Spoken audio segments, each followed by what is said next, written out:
क्या हिंदी को बना देनी चाहिए भारत की राष्ट्रभाषा? क्या हिंदी को मिलना चाहिए इसका खोया हुआ सम्मान? दोस्तों, हिंदी और इंग्लिश हमेशा से एक कंट्रोवर्शियल टॉपिक रहा है। यह डिबेट सालों से चलती आ रही है कि क्या हिंदी को भारत की राष्ट्रभाषा बना देनी चाहिए, और इस बात का सबूत तो यही है कि बहुत सारे लोगों को आज भी हमारे देश में यह पता नहीं है कि हिंदी हमारी राष्ट्रभाषा नहीं है। जी हाँ, कहीं आप भी इनमें से एक तो नहीं थे, पर इसमें गलती आपकी नहीं है। ये तो हमारे संविधान में ही लिखी गई बातें हैं जिन्होंने इतने छोटे से टॉपिक को इतना कंट्रोवर्शियल बना रखा है। हमारे संविधान के अनुसार वैसे तो भारत में 22 मान्यता प्राप्त भाषाएं हैं, लेकिन देश की विभिन्नता को देखते हुए कोई भी राष्ट्रभाषा नहीं है। जहां आज लगभग हर देश में कोई ना कोई राष्ट्रभाषा है, वहां भारत आज भी इस छोटे से मुद्दे पर लड़ रहा है। जैसा कि हम सब जानते हैं, भारत में हजारों भाषाएं बोली जाती है। अलग अलग धर्म व जाति के रहने वाले लोग अलग अलग कल्चर को फॉलो करते हैं। तो ऐसे में संविधान बनाते समय भारत की कोई राष्ट्रभाषा ना रखते हुए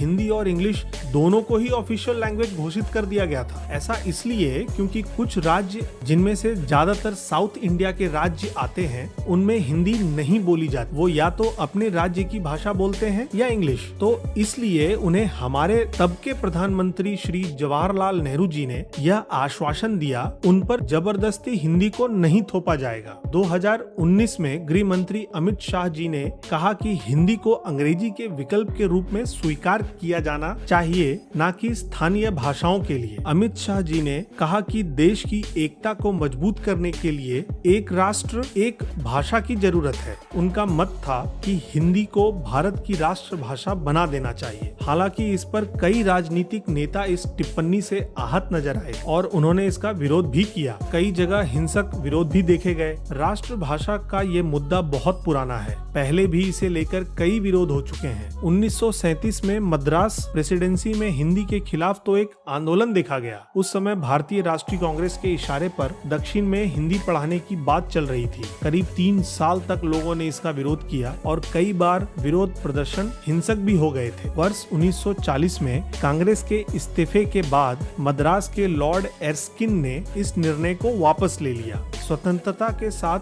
कुछ वर्षों के लिए अंग्रेजी को आधिकारिक भाषा के रूप में रखा गया था, लेकिन हिंदी को एकमात्र आधिकारिक भाषा के रूप में रखने के कई प्रयास किए गए थे। हालांकि तत्कालीन प्रधानमंत्री नेहरू जी ने 1963 में राजभाषा अधिनियम बनाया था, जिसके अनुसार हिंदी और अंग्रेजी दोनों ही भारत की आधिकारिक भाषाएं हैं। इस अधिनियम के कमजोर पड़ने के डर से 1965 में फिर से दक्षिण भारत से विरोध की खबरें आई, लेकिन तब पीएम इंदिरा गांधी ने 1967 में ऐसा न करने का आश्वासन दिया या गारंटी दी। इस तरह दो पक्ष हैं, एक वो जो चाहता है कि हिंदी राष्ट्रभाषा बने और एक वो जो इसके खिलाफ है। और बहुत लोगों का तो ये भी कहना है कि इंग्लिश को राष्ट्रभाषा बना देना चाहिए। देखिए दोस्तों, हिंदी को राष्ट्रभाषा बनाने के अगर फायदे हैं तो कुछ नुकसान भी हो सकते हैं। चलिए बात करते हैं कि हिंदी को राष्ट्रभाषा क्यों नहीं बनाना चाहिए। देखिए, इसका सबसे पहले कारण तो है हमारी विभिन्नता। हर प्रांत की अपनी एक भाषा है, तो अगर हिंदी राष्ट्रभाषा बने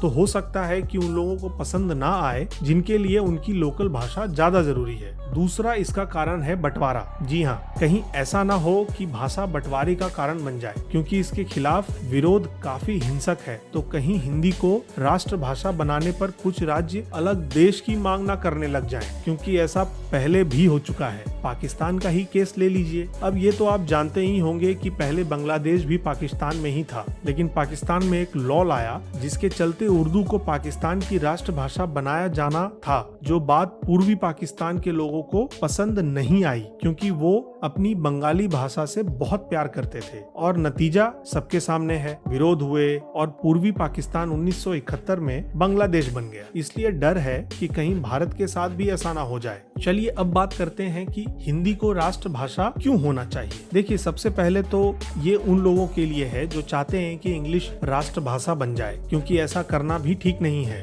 इंग्लिश भारतीय भाषा नहीं है, तो जब तक एक भारतीय भाषा राष्ट्रभाषा नहीं बन सकती तो इंग्लिश जैसी भाषा राष्ट्रभाषा क्यों बने। दूसरी ओर हिंदी ग्लोबल लेवल पर इंडिया को रिप्रेजेंट करती है। आज भी जब कोई इंडिया की पहचान की बात करता है तो वो हिंदी को ही भारत का चेहरा समझता है और इसीलिए देश का नाम भी हिंदुस्तान है। इसके अलावा आधे से ज्यादा भारतीय हिंदी बोल पढ़ या समझ सकते हैं, तो फिर हिंदी को नेशनल लैंग्वेज बनाना गलत भी नहीं। आखिर हर देश की एक राष्ट्रभाषा है जो उस देश की एकता की पहचान होती है, पर भारत की ऐसी कोई पहचान ही नहीं है। लेकिन अब सवाल ये आता है कि क्या भारत को किसी राष्ट्रभाषा की जरूरत है? आपको क्या लगता है, क्या भारत में कोई भी राष्ट्रभाषा होनी चाहिए या हिंदी और इंग्लिश को ही इस तरह ऑफिशियल लैंग्वेज बने देने रहना चाहिए? अपने विचार कमेंट में जरूर शेयर करें। और दोस्तों, अगर आपको यह वीडियो अच्छी लगी हो तो इसे लाइक और शेयर जरूर करें अपने दोस्तों के साथ, ताकि उनको भी पता चले कि क्या होना चाहिए। और हमारे चैनल को